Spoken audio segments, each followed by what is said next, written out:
नमस्ते, मी अमित पाटील सुपणे, तालुका कराड, जिल्हा सातारा.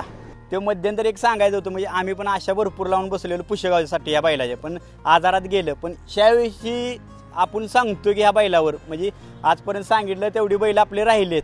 त्यावर्षी आपण 100% ह्या बैलावर आहे ना पुष्यगावला फायनलला राहणार. गुलालाचा मानकरी हो 100% बैल राहणार का तर राहणार. त्याचं मी एवढं सांगू शकतो या बैला की हा बैल इथं असून पुण्यात शेट कधी म्हणजे बैलाच्या दररोज येणार, सकाळपारी एवढा धंदा उद्योग सगळं करून वैरण ही सगळ्या गोष्टी करणार. पण शर्तीला चला म्हणलं ना त्या दिवशी शेट येत नाहीत कधीच. पण ज्या दिवशी मोठ्या मैदानात आहे, म्हणजे आम्हाला अपेक्षा नाही की आज आपला बैल मोठ्या मैदानात राहणार आहे, पण ज्या दिवशी शेट येतील आणि त्या दिवशी कुठलंही मोठं मैदान असून द्या, त्या दिवशी हो बैल राहिलेला आहे फायनलला.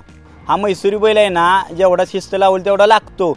आता एक समजा तुम्हाला सलगरचे बैल असतात इदरे, म्हणजे त्यासनी कधी माणसांचा सहवास नसतोय, पण जो माणूस वैरण घालतो किंवा काय करतो त्या मागून जातोय बैल. तुम्ही जसं प्रेम देचेला तसा ह्यो बैल प्रेम देणार आहे तुम्हाला. नाहीतर एकूण दिवशी गाडीनं मार खाल्ला, घे दांडकं, टाक धोपाटी, बैल पळना म्हणून घरी आणून कुळवाला मारायचा किंवा असली भानगडी करू नका. कोण म्हणतं मी काजू घालतो, तूप घालतो. कसं आहे माहिती आहे का, काजू तूप घालण्यापेक्षा आहे ना, जे बैलाला तुमचा चारा लागतो हिरवा तो पोटभर असला. आता ह्या बैल आहे, ह्याला बैलाला ह्या म्हणतो मी दूध घालतोय 5 लिटर किंवा 10 लिटर. माणूस 2 आणि पहिलवान 4 लिटर दूध पिऊन त्याला ताकद चढना. 500 किलोच्या जनावराला बैल असो किंवा माणूस असो, त्याला 2 आणि 4 लिटर दुधानं भागल का सांगा बरं, किंवा ताकद येईल का? दुधात ताकद आहे हे मान्य आहे, पण ज्याचा बैल राहील ना त्याला म्हणते ते ह्याचा लिंबू टाईट आहे. अरे लिंबू कशाला टाईट आहे, बैलाची त्याची निगा लय टाईट आहे. या मरणाच्या शर्यतीत तुझ्या शर्यतीचं गाण, खिल्लार महाराष्ट्राची शान. आता काय आले स्पर्धा उलट बैलगाडी क्षेत्रामध्ये शेतकऱ्यांना चांगले दिवस आलेले. स्पर्धा बंद होत्या मुळात. एकतर स्पर्धा चालू झाल्या शेतकऱ्याला 1 नंबरचे दिवस आलेले आहेत, म्हणजे 2 नंबर नाही, 3 नंबर नाही, 1 नंबर दिवस. तर त्याच्यामध्ये शेतकऱ्यांनी बैल पाळून किंवा ज्या स्पर्धामध्ये चांगल्या पाहिजे बैल तयार करून, ज्या एखादा गरीब शेतकरी आहे त्यांनी 3-4 खोटं पाळून एखादा जुना बैल ठेवून त्याच्यामध्ये चांगल्या पाहिजे तुझ्या बैलाला ट्रेनिंग देऊन एखादा 30,000चा बैल असेल तर तो 3 लाखाला जाऊ शकतो. चांगल्या पाहिजे चांगल्या बैलावर ट्रेनिंग दिलं तर ते शेतकऱ्याचा फायदा होऊ शकतो. मुळात दादा आम्ही शेतकरी कुटुंबातील लोक आहोत.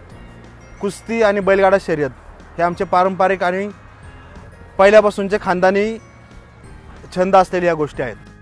आणि एक आमची इच्छा आहे की प्रत्येकाला नाद असतात, आपण शेतकरी कुटुंबातील आहे, वेगळे नाद लागण्यापेक्षा आपल्या मातीतील छंदाचे नाद असावे. कुस्ती असेल, बैलगाडा शर्यत असेल किंवा इतर असतील, शेती जेवण करणे, हे नाद आपल्या मुलांनी जोपासावे. ह्या दृष्टिकोनातून आम्ही एक समाजाला संदेश देऊ इच्छितो की आपल्या शेतकरी कुटुंबातील मुलांनी व्यतिरिक्त दुसरे कुठले तरी वेगळे छंद करण्यापेक्षा कुस्ती किंवा बैलगाडी शर्यत असेल हे नाद जोपासावे व त्याला पुढे घेऊन जाण्यासाठी प्रयत्न करावे.